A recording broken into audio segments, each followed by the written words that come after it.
ژوند او اقتصاد. د غوره اقتصاد لارې چارې ستاسو په ژوند کې مثبت اقتصادي بدلون، د هیواد د سوداګرۍ او صنعت روان حالات، اقتصادي برخه کې د اسلامي امارت لاسته راوړنې، خدمتونه او پرمختګونه، دا ټول د ژوند او اقتصاد خبرونه کې. دا خبرونه هر یک شنبه د سهار 8 بجې او 10 دقیقې، تکرار یې هر پنجشنبه په همدې وخت له حریت رادیو څخه په 8.15 اوریدلی شئ. افغانستان چې د آسیا په زړه کې موقعیت لري، د لسګونو آسیایي هیوادونو ترمنځ د سوداګرۍ په برخه کې مهم ترانزیټي رول لوبوي او له دغې لارې هر کال په میلیارډونو افغانۍ عاید لاسته راوړي. تیر شل کلن اشغال او خونړی انقلاب پر نورو برخو سربیره دلته په افغانستان کې سوداګرۍ او پانګونې ته هم درنه صدمه رسولې وه. خو اوس چې دغه هیواد خلکو ته الهي ډالۍ ورکړل شوې، یعنې داسې یو لمن ډک ټولیز او په ټوله معنا شرعي، قانوني او په نړیوالو اصولو جوړ او ټول شموله نظام حاکم شوی چې په ټوله نړۍ کې ساره ډیر کم ترسترګو کیږي. د همدغه نظام له برکته په هیواد کې د اشغال خاتمې وروسته سلګونو سوداګرو په بیلابیلو ولایتونو کې پانګونه کړې چې له نیکه مرغه تر دا مهاله یې چارې په چټکۍ او له ګټې برخمنې روانې دي. د نورو ولایتونو په څیر بلخ کې هم لسګونه نوو کاري فابریکو په فعالیت پیل کړی چې په بیلابیلو برخو کې په تولید بوختې دي. د نن ورځ ژوند او اقتصاد خبرونه مو هم په دغه ولایت کې یوې خصوصي فابریکې ته ځانګړې کړي چې د اسلامي امارت له واکمنۍ سره جوختې د څپلیو او بوټانو په برخه کې په فعالیت پیل کړی دی. د لوی بخونکي او مهربانه څښتن الله تعالی په سپېڅلې نامه د حریت راډیو ټولو درنو اورېدونکو او لیدونکو په سلامونو نیکې هیله او احترامات مو هرکلی کوم. هیله لرم چې ټول به ښه یاستئ، د ژوند چارې به مخې روانې وي. دا د یو ځل بیا ستاسو د خپلې خپرونې وار ژوند او اقتصاد وار راورسېد. نننۍ خپرونه مو په مزار شریف ښار کې صنعتي فابریکو ته ځانګړې کړې ده. د صنعتي فابریکو له ډلې راغلي یو هغې فابریکې ته ورځو چې د څپلیو او بوټانو په برخه کې پر تولید بوخته ده. دا چې په دغه فابریکه کې څو ډول څپلۍ او څو ډول بوټان تولیدیږي، څومره کسان پکې په کار بوخت دي، همدارنګه دې ته ورته نورې پوښتنې چې لمونږ دي او ستاسو په زړونو کې دي، هغه د دغه ځای له مسؤلینو او هغه فني انجینرانو سره شریکوو. هیله ده تر پای را سره مله اوسئ، خپرونه را سره وګورئ. لکه څنګه مو چې وړاندې یادونه وکړه، دغه فابریکه دا مهال د څپلیو په تولید بوخته ده. خو دا چې د څپلیو مواد له کومه هیواد نه راوړل کیږي، څپلۍ څنګه جوړیږي، څو ډوله په دغه فابریکه کې تولید کیږي، تولید شوي څپلۍ کومو ولایتونو ته ځي، په بازارونو کې د وطنیو څپلیو بازار څنګه دی، دا او دې ته ورته نورې ډېرې پوښتنې مو د دغه فابریکې له مسؤل او کارکوونکو څخه کړي. را سره پاتې شئ، خپرونه تر پایه را سره واورئ او وګورئ. د حریت راډیو درنو اورېدونکو پر ټولنیزو رسنیو زموږ څارونکو په سلامونو، نیک هیله او احتراماتو مو هرکلی کوم. هیله لرم ښه به یاست، د ژوند چارې به مخې روانې وي. لکه څنګه چې تاسې ته مو مخکې ویلې چې نن داسې یو ساحې ته راغلي یو چې هغلته څپلۍ یا بوټان جوړېږي. هلته وړاندې دغلته را سره یو ځوان ولاړ دی، دنه به پوښتنه وکړو چې دی دلته څه مسؤلیت لري او دې ته څنګه به د فابریکې په اړه باندې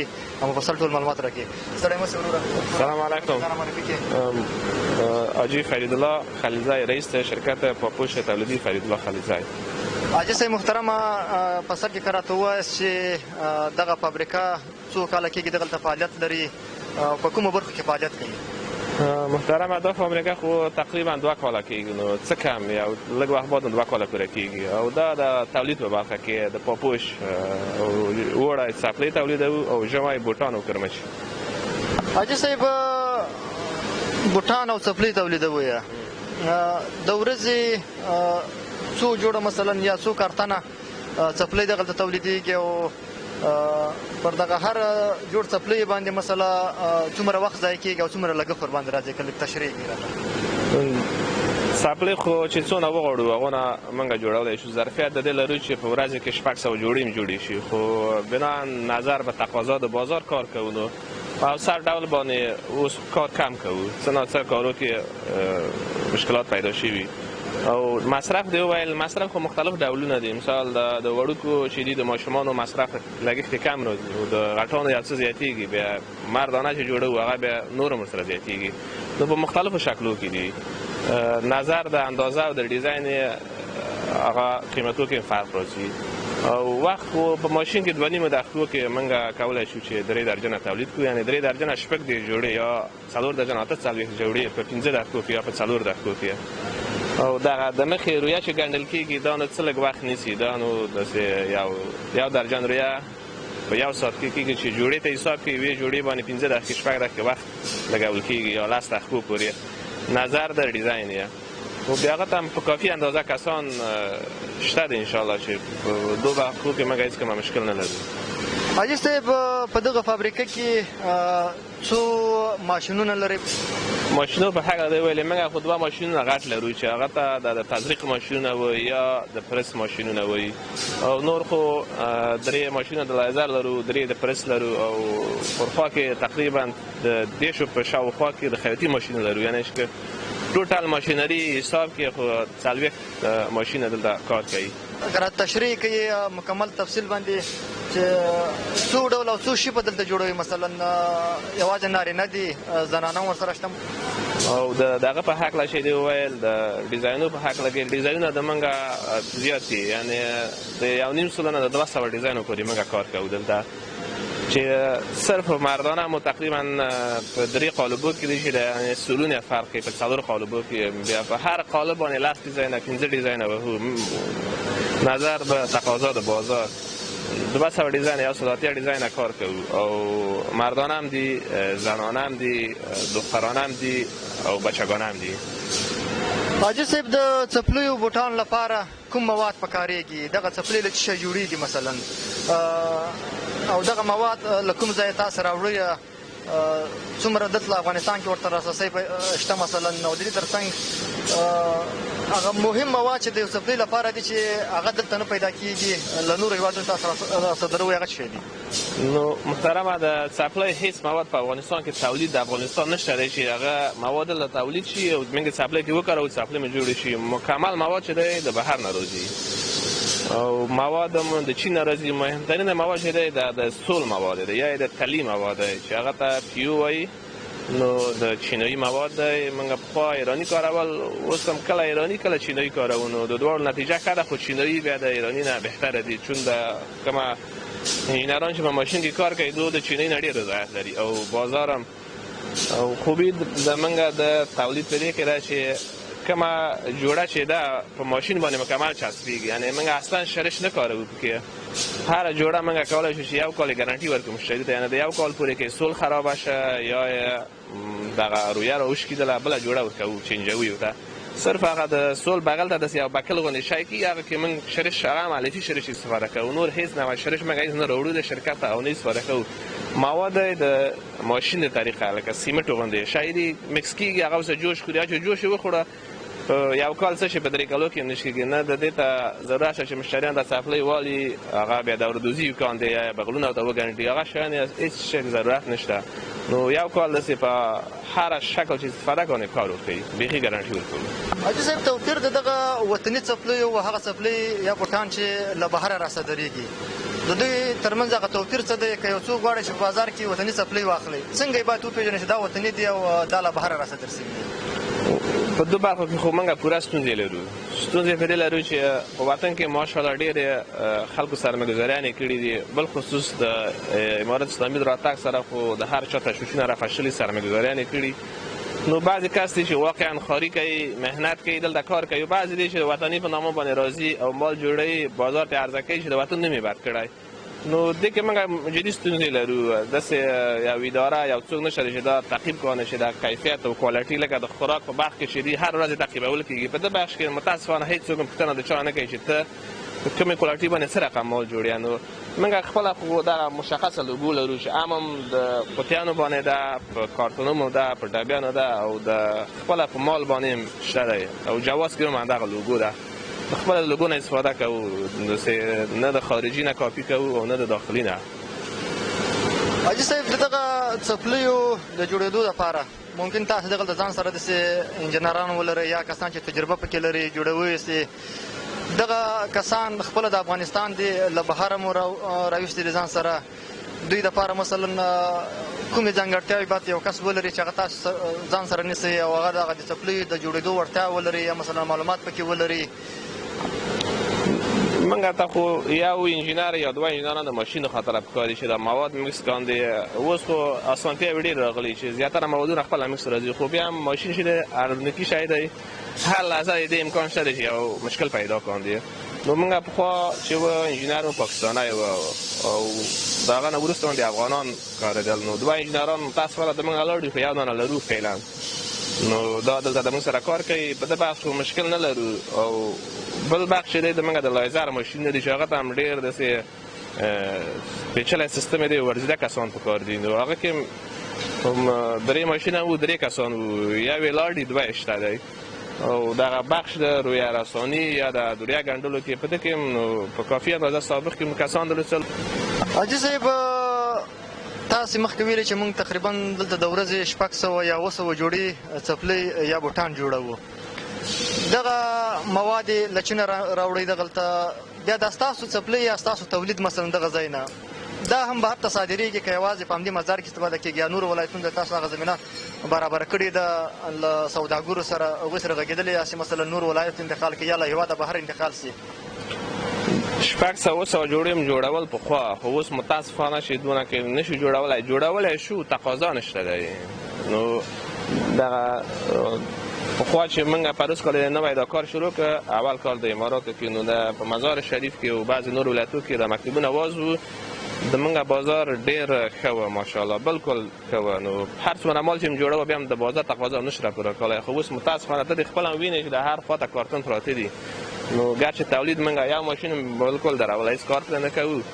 او د 150 کارمندانو نه اوس 40 دانو ته راوستلي 110 ورته رخصت کړي یا هم ذخیره کړي که چیرې نیاز شي راغواړي که نه خو بیا هم همدغه مال هم اضافهګي کوي. نو اوس کم جوړوو او د خارج ته ویلې نه تر اوسه موږ خارج صادرات نه دي پیل کړي. نو داخل د افغانستان 4 ولایتو ته ځي مال هم ټولو ولایتو ته ستاسو مواد ځي هغلته استفاده کېږي. هغه د خلکو برخور څنګه دی نور ولایتو کې مثلا د پخوا په اندازه باندې مثلا تېرو کلونو د اوس ترمنځ توپیر څه شوی دی مثلا هغه وخت خلکو دغه وطني تولیدات ډېر کاروله که اوس یې کاروي که اوس کاروي علت یې څه شی دی چې مثلا دوی دغه توجه هغه وطني تولیداتو ته راوښتې ده؟ داسې یو حساب دی چې موږ کومه تولیدات کوو په کومه معیار باندې کوو. نو موږ خو افغانستان کې خو رقابت داسې هیڅ نشته دی. انشاءالله موږ د همسایه ملکونو هم د موږ تولیدات پورته دي. صرف او صرف چې دی د چین سره موږ داسې نږدې شوي یاستو د چین سره رقابت نشو کولی. نو د همسایګانو د موږ تولیدات په کوالټي کې په ډیزاین کې په کلکوالي کې په هر څه کې پورته دي. اوس که تاسو وغواړئ د بیخي ثبوت کوم مثال ایرانی مال دی په 120 پیورکوي په جوړی هاینې ډیزاین کې موږ دا مال تقریبا موږ د 180 تمامېږي دا وړوکې طوفانه موږ په 180 پلورو بازار کې په 115 پلورو بیا هم د موږ مال د ایراني نسبت ډېر ښه دی بازار تیز دی کوالټي هم ښه دی او ډیزاین هم ښه دی. نو بس خلک که غریب هم دي که بې پیسو هم دي هر څوک کوشش کوي چې ښه مال راونیسي چې هم راحته اوسېږي او هم کلک اوسېږي. او په دو برخو کې موږ انشاءالله د کیفیت د لحاظه هېڅ نه مشکل نه لرو. او بیا هم هر مشتري دی چې مال لیږو موږ خو هم د فروشانو سره طرف یاستو هغو ته موږ وایو چې چېرې جوړه نفر یې وړله کلي بانډو کې چې پښو کړله که چېرې تلی مات شه یا جوړه ته نې بېرته واخله او پیسې ورکړه موږ تا ته د یوې جوړې پیسې 2 جوړې مجاز راکوو. بناهن موږ ډېر کوشش کوو چې د خلکو رضایت خلک راضي وساتو. یو خو اقتصادي ستونزې دي دا جوړه موږ په 100 خرڅوو د فروش شاید په 200 خرڅه کړه پرچې فروش په 300 400 خرڅه کړه. نو په دوه شرایطو کې 300 روپۍ ډېرې پیسې دي. هغه موږ نهایي کوشش کوو چې هغه څوک چې یوه جوړه پکو کوي هغه خلک باید د موږ نه راضي اوسېږي چې د موږ خو دغه لوک سول کې شته دی چې بیا راشي ووایي چې هماغه تولید راکړه چې ښه نتیجه یې ورکړې. او که په ښه کیفیت باندې مال تولید نه کړي نو د 6 میاشتو 3 میاشتې نه د کاروبار زیات دوام نه کوي. هر کلي بانډ ته چې ورشي او مشتري ته ولاړ شي یوه شبلقه یو نفر نه واخلي که یو 100 ورځې یا یو هفته کار در نه کړه طبعا بیا خو دغه نه اخلي یا ورته شکایت کوي چې دا مال صحیح نه دی. نو په دې اساس باندې موږ ډېر کوشش په دې دی چې کیفیت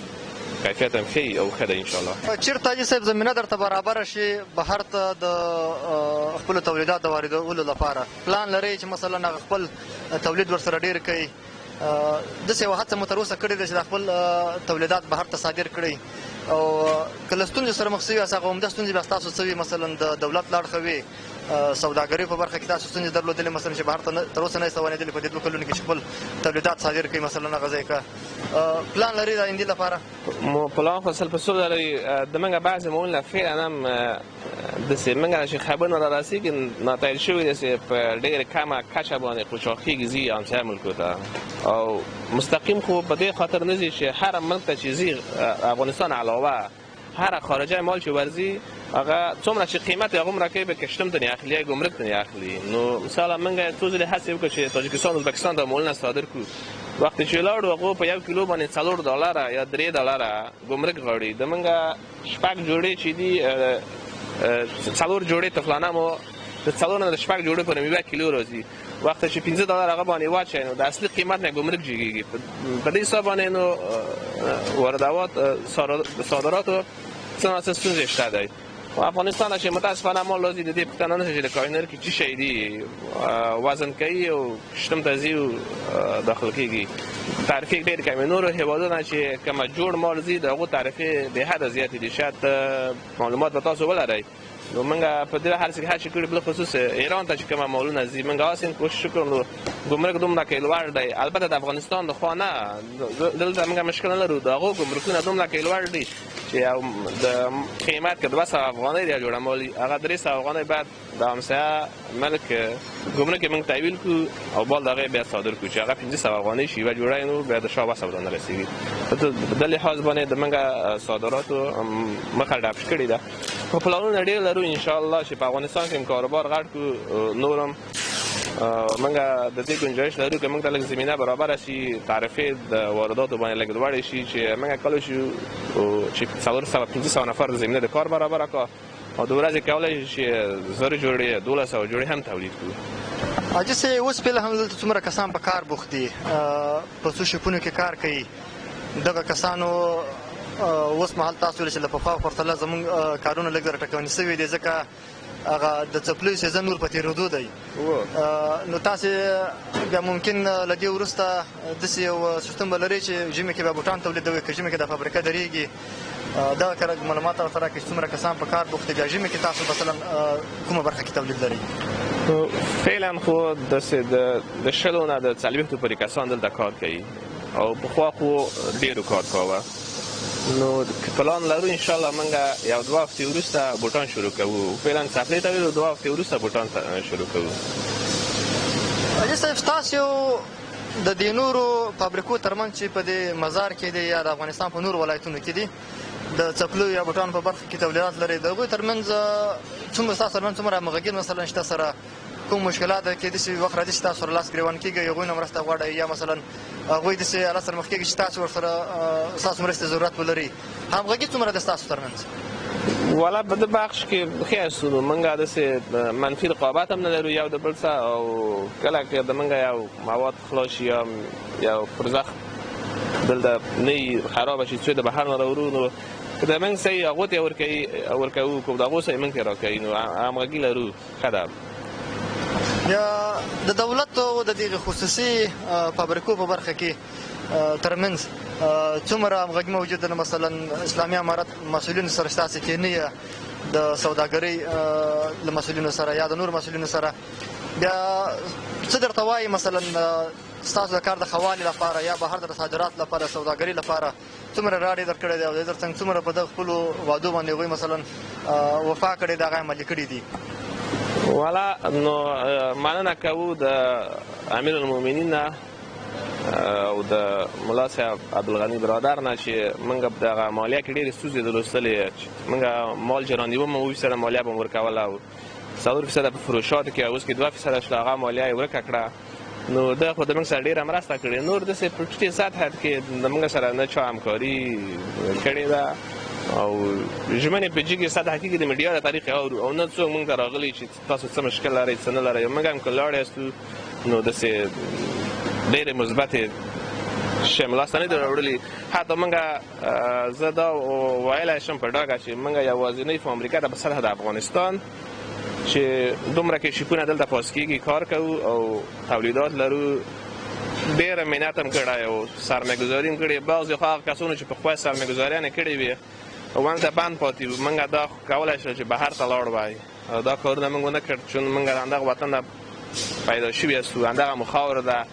که ولږی که تنده یي که هر څه یې هلته تېروو خو بهر ته نه ځو دلته کار کوو موږ د مکمله سرمایه‌ګذاري په اماراتو وخت کې کړې مګر متاسفانه دا اوس فعلا دا ځای کې زه درېدلی یم دا ځای د موږ کرایي دی نه چا موږ ته ځای راکړی او نه کوم بل شي کې مرسته کړې بعضې دفترونه هم راغل چې موږ کومک کوو هغه عکسونه ویډیوګانې د موږ نه واخیستې د هغو نه استفاده وکړه او هېڅ کومک یې ونه کړه نو خالي د دولت حتی موږ ته په پیسو هم ځای نه دی راکړی چې یو څه پیسې هم ورکړو یو فیصدي یا اخیسته کېږي موږ ته یو ځای برابر کړو نه دی برابر کړی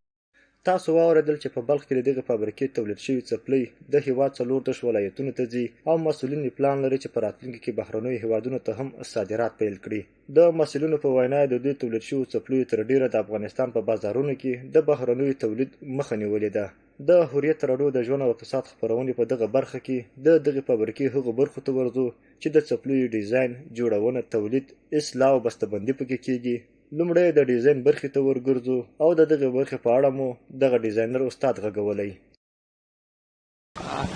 اسم من حسیب الله است از ولایت کابل هستم دیگه فعلا باعث ولایت کاری کار میکنیم و می مصرفیت ما فعلا دیزاینینگ است البته بخش اول کار که هست مربوط ما میشه که کار ما بر روی رسانه میتیم اونا باز پیش میبرن کار بدشه گفتی کار ما کار دیزاین است مثلا دیزاین را جور میکنیم چند تا دیزاین اولی در کارخانه زیر دست هست مثلا یا چند تا دیزاین دیگر مثلا که شما برای کارخانه پیشنهاد کردید که هنوز سرش کار نشده فعلا هدف تو نیست که ما چند دیزاین تمام کردیم فعلا روی کرمش کار کرده رایستیم چون سیزن شبلی ما خلاص شده روی کرمش کار کرده رایستیم و تا حال یک 2-3 مدل را تمام کردیم د فابریکې په دویمه برخه کې پر یو شمېر ځوانانو سربیره ځینې ماشومان هم د ماشینونو په مرسته د څپلیو پر ګنډلو بوخت دي دا د دغې فابریکې دریمه برخه ده چې له یو ډول ځانګړو موادو څخه د څپلیو لاندنۍ حصې یا تلي جوړونې ته ځانګړې شوي دا چې دغه څه ډول مواد یو له کومه ځایه راوړل کېږي په اړه یې د فابریکې له مسؤل او یو تن تخنیکي انجینر سره غږېدلي یو درنو اورېدونکو دمګړی هغه ځای ته راغلي یو چې دغلته څپلۍ پکې جوړېږي تاسو مخکې ولیدله چې دستګاه و دې ځای کې مثلا دې دستګاه کې یو رقم مواد و چې هغه یې په دې قالبونو کې اچوله نه پوهېږم چې نور به دغه مواد څه دغه دستګاه کوم کار مخې ته وړي تر څنګ به څه شی ترې جوړېږي دغه مواد له کوم ځای نه راځي څنګه جوړېږي د دې په اړه باندې مو د دغه فابریکې کې یو کس را سره څنګه ولاړ دی دا به راته خپل ځان معرفي کړي او ووایي چې مسؤلیت دغلته څه شی دی او دې تر څنګ دغه ماشین په اړه باندې به مو راته معلومات راکړي سړی مسې ورور لومړی خو خپل ځان معرفي کړي الله جان دې را خیر سي ما نوم دی رفیق الله او خپل دې ماشین کې دغه انجینر یم دا ماشین خپل چلوم نو دغه شی نه چې تاسو پوښتنه وکړه دا شی نه موږ زیاتره شی نه د چین نه راوړېدو دا روی شو فقط مواد خام مواد موږ د چین نه راځي او بس دلته بلرکی موږ ته راځي دلته راغواړو به دلته بیا خپله فارموله جوړوو او خپل دلته تولیدوو همدا رویا شوه پته که هر څه نو ته موږ دغه کوو څپلکې بیا دې نه موږ څپلکې مکملې څپلکې جوړوو او موږ یې واردوو بازار ته نو خپله د افغانستان په نوم باندې عام څپلکې عام کرمچ جوړوو اوس موږ وخت څپلکې دغه کوو بیا ورپسې کرمچ شروع کوو انجینر صاحب که راته ووایه چې دغه مواد مثلا دغلته یو ډول مواد و چې تاسو په دې قالبونو کې اچوله دغه مواد په اړه باندې که لږ داسې مفصل یا راته تشریح کړي چې دغه مواد څه ډول مواد دي مثلا له چینه جوړېږي تاسو ویل چې له چین نه دلته راواردېږي دغه مواد امکانات نشته خپل په افغانستان کې تاسو دغه جوړ کړئ هغه مواد تاسو نه لرئ دغه مواد که لږ راته تشریح کړي دغه له چین نه جوړېږي لومړی دا مواد خو چې دا د چین نه راځي اصلا د هماغې ځای نه فیک راځي بیخي موږ خپل هم نه دي لیدلي ځکه دا صرف چین جوړوي او دغه پیشرفته هیوادونه جوړي دغه نور هیوادونه هم چې خاص دي کې دغه نه لري او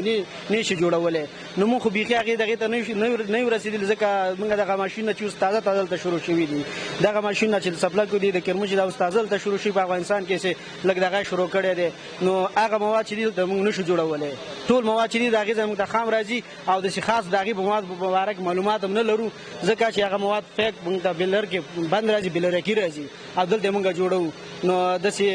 دغه باندې څوک نشي توانیدل چې جوړ کړي انجنیر صاحب دغه مواد دغه کوم مسولیت مخې ته وړي مثلا دغه کومه برخه کې د سپلای یا د بوټانو په کوم ځای کې طریقه راخیستل کیږي مثلا اس بیل کې راته وایي چې مثلا دغه تشریح کې د سریخ دی مثلا یو ډول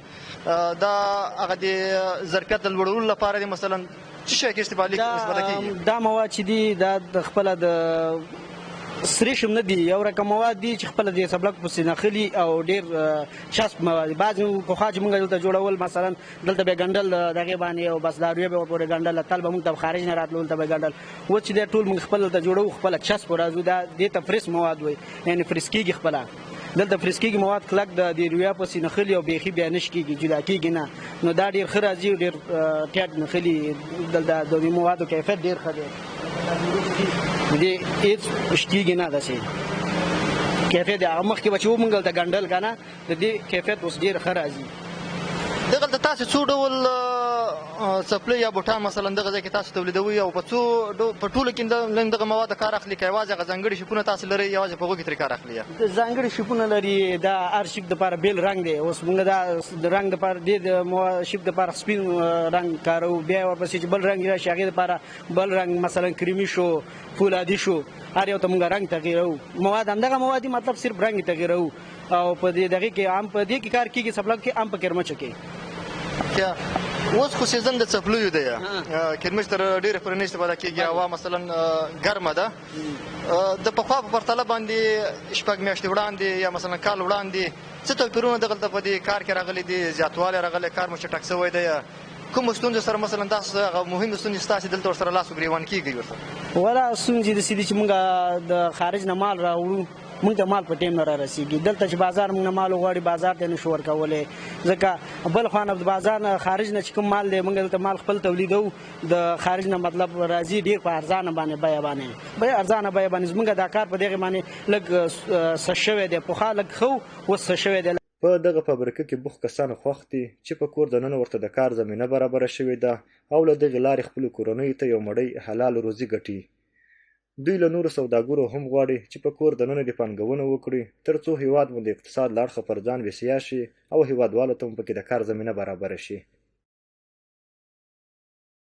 دلته د مزار شریف خان په مارکیټونو کې خلک تر ډیره د وطني تولید شویو څپلیو د پیرلو لپاره راغلي دي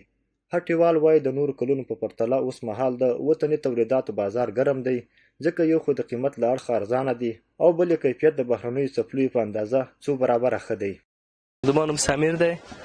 د پروان ولایت څخه یم مزار کې دکاندار یم فعلا د چپلکو کاروبار کوو نظر د سابقه د چینایي جنسونه پاکستاني جنسونه وطنی ښه کش دی ښه دغه هم لري کیفیت هم لري نظر د چینایي ارشیونه ډېر ښه دی دا د موږ وطن خپل جنس من وچلېږي دا ډېر ښه شی دی او وطني جنسونه په هر شکل خرڅېږي نرم دي راحت دي کار هم ورکوي نظر د چینایي جنسونه صحیح کار نه ورکوي وطنی ډېر ښه کار دی او دلته د وطن هم پیشرفت کوي جنس هم ښه دی بیولا قربانده یم د تیر په پرتله شکر الحمدلله د وطني تولیداتو بازار ډېر ښه ګرم دی او په دې کې ډېرې فایدې دي ځکه کارګر هم زموږ د خپله دی او مواد که څه هم چې خام مواد بیرون نه راځي خو کارګر دلته دنه دی موټروان دلته دنه او وطن ته مالیات او ګمرکي عایدات هر څه د وطن داخل د خپله دي په دې کې د موږ ډېره ګټه ده داخلي تولیدات بهترین انتخاب دی خلکو دپاره او فضل د خدای فعلا د چین هم عمره نه راځي پلاستیکي داخلي تولیدات ښه رشد کړی دی که لاړ شو چرمي څپلیو ته چرمي وکړم تر 50-60 سلنه داخلي تولیدات دي دلته ښه استازکاران لرو ښه چرمي و کیفیتونه هم پورته دي چینایي و ایراني هغه چې دي نسبت وطني و تولید دغه کیفیت ټیټ دی ښه کیفیت لري د معلوماتو له مخې دا مهال په مزار شریف ښار کې تر 100 ډېرې خصوصي فابریکې د څپلیو او بوټانو د تولید په برخه کې فعالیت کوي چې هره ورځ په زرګونو جوړې څپلۍ او بوټان بازار ته وړاندې کوي. د هوریت راډیو درنو اورېدونکو پر ټولنیزو رسنیو زموږ څارونکو، دا و د دې اونۍ د ژوند او اقتصاد خپرونه چې له بلخ ولایت څخه ما امان الله دل تاسو ته وړاندې کړل. تر بیا او بلې خپرونې چې زه یا زما نور همکاران ستاسو حضور ته حاضرېږو، تاسو په لوی او بخښونکي خدای سپارم. رب مو مل او ملګری اوسه.